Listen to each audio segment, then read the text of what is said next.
एक दिन खाली बैठे मैंने फेसबुक पर एक अनजाने आदमी को फ्रेंड रिक्वेस्ट भेज दी, जो दिखने में बहुत हैंडसम था। उस आदमी ने उसी रात फेसबुक ए पर मेरी भेजी फ्रेंड रिक्वेस्ट एक्सेप्ट कर ली। क्यों है कि तुम इस साड़ी में कितनी खूबसूरत लग रही हो, उसने मैसेज किया। थैंक्स, मुझे भी तुम्हारी डीपी अच्छी लगी। इसी तरह हमने बातें करनी शुरू कर दी। मुझे पता था कि वह 29 साल का शादीशुदा आदमी है, जो 2 बच्चों का बाप भी है। इन सब चीज़ों के बाद भी हमने अपनी बातें शुरू कर दी। इतना ही नहीं, हमने अपना नंबर भी एक दूसरे के साथ बदल लिया। देखते ही देखते हम एक दूसरे के करीब आ गए और एक दूसरे के बेस्ट फ्रेंड बन गए। फेसबुक पर हम एक दूसरे के साथ बहुत ज़्यादा बातें करने लगे और सोशल मीडिया पर ज़्यादा से ज़्यादा समय बिताने लगे। दूसरी ओर उस आदमी को लगने लगा कि हमारे करीब आने से, इतनी बातें करने से वह अपनी बीवी से दूर जा रहा है। वह अपने बच्चों के साथ दूसरे स्टेम में रहती थी। वह मुझसे बोलता था, अभी पता नहीं, मैं सारा दिन तुम्हारे बारे में ही सोचता रहता हूँ। मुझे अफसोस है इस बात पर। मैं नेचर से काफ़ी शर्मीली थी। मेरे काफ़ी अच्छे दोस्त भी थे, लेकिन मुहाफिज जैसा दोस्त होना काफ़ी स्पेशल था मेरे लिए। 1 महीने की चैटिंग के बाद हमने स्काइपिंग करना भी शुरू कर दिया। हम उस पर बातें कम और एक दूसरे को घंटों निहारा ज़्यादा करते थे। एक रात वह मेरे साथ वीडियो कॉल पर था। उसने बोला, ऐसे देखते देखते कहीं प्यार ना हो जाए। खैर, अब हम रोज़ ही वीडियो कॉल करने लग गए। हम इतने पास आ चुके थे कि अब हम एक रियल कपल की तरह बिहेव करने लगे थे। हम रोमांस करते, एक दूसरे को चिढ़ाते और थोड़ी लड़ाइयाँ भी करते। कहने का मतलब था कि एक 17 साल की लड़की को 29 साल के आदमी से प्यार हो गया था। प्यार की कोई उम्र नहीं होती। जिस तरह से प्यार की कोई उम्र नहीं होती, उसी तरह से हम दोनों को भी अपना रिश्ता बिल्कुल गलत नहीं लगा। हमें नहीं लगा कि हमने कुछ गलत काम किया है। जब उसकी बीवी आई, इसी दौरान इसकी बीवी और बच्चे इससे मिलने आए, पर वह फिर भी मुझसे बातें किया करता था। यहाँ तक कि वह अपनी बीवी के सामने भी मेरी कॉल उठा लेता था। उसी दौरान उसकी बीवी उस पर शक करने लगी, क्योंकि अब वह पहले जैसा बिल्कुल भी नहीं रहा। एक रात की बात थी जब ये दोनों बेड पर सोने के लिए गए। तभी इनके फ़ोन पर मैंने मैसेज और अपनी फ़ोटो भेजी। इनकी वाइफ ने उठकर फ़ोन जैसे ही खोला, मेरी फ़ोटो उन्हें दिखी।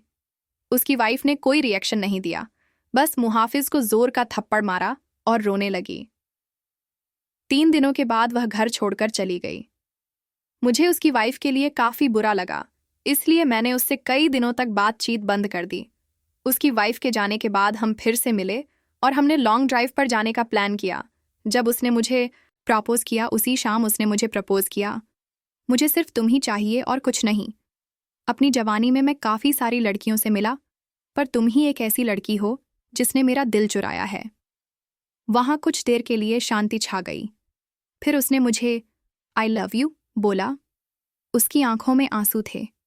हम एक दूसरे को किस करना चाहते थे, गले लगना चाहते थे। मैं तुम्हें ब्लॉक कर रहा हूँ। दूसरे दिन मुझे एक मैसेज मिला जिसमें उसने लिखा था, हे डार्लिंग, आई लव यू, लेकिन मेरा परिवार भी है, मेरी कुछ ड्यूटीज़ भी हैं। ये मेरा तुमको आखिरी मैसेज है। मुझे प्लीज़ कॉल या टेक्स्ट मत करना, मैं तुम्हें ब्लॉक कर रहा हूँ। मुझे ऐसा लगा कि मानो मैं शादी के बाद विधवा बन गई हूँ। मैं बुरी तरह से टूट चुकी थी, काफ़ी परेशान थी। फिर लौटा वो मेरी जिंदगी में। 3 महीने बीत जाने के बाद मैं एक लड़के के साथ रिलेशनशिप में आई। एक दिन मेरे पास किसी दूसरे नंबर से मुहाफिज का मैसेज आया, बानी, इज़ दैट यू? प्लीज़ मेरी लाइफ में दोबारा वापस आ जाओ, मैं तुम्हारे बिना नहीं रह सकता। मैं समझ गई कि यह उसी का नंबर है और फूट फूट कर रोने लगी। 1 घंटे की चैटिंग के बाद मेरा दिल फिर से पिघलने लगा। मेरे बॉयफ्रेंड को इन सब चीज़ों के बारे में कुछ नहीं पता था। मैंने उससे सब कुछ छुपा कर रखा था। मैंने उस पूरी रात केवल मुहाफिज से बातें की। उसने मुझे घर पर लंच के लिए बुलाया। एक दिन मुहाफिज ने मुझे अपने घर पर लंच के लिए बुलाया था।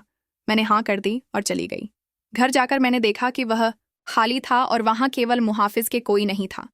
उसने मुझे अंदर बुलाकर फ्रेश होने के लिए बुलाया। उसने ढेर सारी बातें की और खाने की टेबल सजाई। मेरे लिए यह सब नया था। मैं केवल इधर उधर देख रही थी। तभी अचानक मैं जैसे ही पीछे मुड़ी, उसके होंठ मेरे होंठों पर थे। हम एक दूसरे को किस करने लगे। मैं भूल गई वह कौन है और मेरी उम्र कितनी है। वह पहला टाइम था जब मैं किसी के साथ वो सब कर रही थी, वो भी ये जाने कि हमने प्रोटेक्शन ली है या नहीं। अपने प्यार के नाम की तभी मुझे दर्द का एहसास हुआ और मैंने उसे दे दी, जिससे मैं बेहद प्यार करती थी। मैं उसी दर्द भरी हालत में घर वापस आ गई। दूसरे दिन मुझे काफ़ी अच्छा महसूस हो रहा था। अब मुझे पूरी तरह से एहसास हो चुका था कि वह मुझे कभी नहीं छोड़ेगा। प्यार का एहसास हुआ। अब मैं प्यार पाने के लिए इतनी ज्यादा एक्साइटेड नहीं थी। वर्जिनिटी खोने के बाद मेरी सोच काफी बदल गई। मैं एक औरत बन चुकी थी। उस दिन मुझे पता चल चुका था कि प्यार का असली मायना क्या होता है। एक दिन मैंने अपनी फीलिंग्स के बारे में मुहाफिज को बताया और बोला कि मुझे हमेशा के लिए छोड़ दे। उसने कहा कि कोशिश करेगा।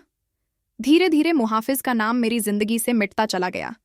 वह हमेशा रहेगा मेरा पहला प्यार। मैंने उसका नंबर डिलीट कर दिया और उसने भी मुझे ब्लॉक कर दिया। मैंने फिर उसे कभी ट्रेस करने की नहीं सोची, लेकिन उसकी यादें आज भी मुझे डराती हैं। मैं खुश थी कि मैं इस अजीब से लगने वाले रिश्ते से बाहर आ गई, लेकिन आज भी वह आदमी मेरा पहला प्यार रहेगा। मैं भगवान से दुआ मांगती हूँ कि मुझे जब भी कोई दे तो वह एकदम मुहाफिज जैसा हो।